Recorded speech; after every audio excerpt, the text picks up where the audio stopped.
This exercise is a seated banded hip abduction. And one of the main things I want you to focus on when doing this is keeping our feet flat on the floor. As we push the knees out, it's very common for our toes to come off and the feet to tilt outwards. I want you to make sure that we keep the feet flat throughout this motion. As we push the knees out, making sure we're not allowing those feet to come with us and not allowing them to rotate out at all. As we drive out, we're going to hold for 1-2 seconds. We'll take a big deep breath in through the nose. As we let that breath release, we're going to slowly let those knees come back in. We want to keep everything during this motion slow and controlled and be very deliberate about our reps. What I want us to avoid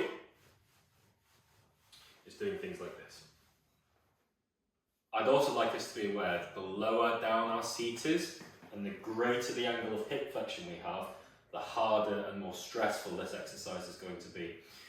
So if we find the surface we're sitting on to be too low, all I want you to do is either find a higher surface to sit on or pop some pillows, books, blankets underneath that chair to give us a little bit of a boost and increase that angle of hip flexion. This also means that over time, what we can do is we can lower the level of the seat that we're sat on, increase that angle of hip flexion, and that could be a really nice way to progress this exercise.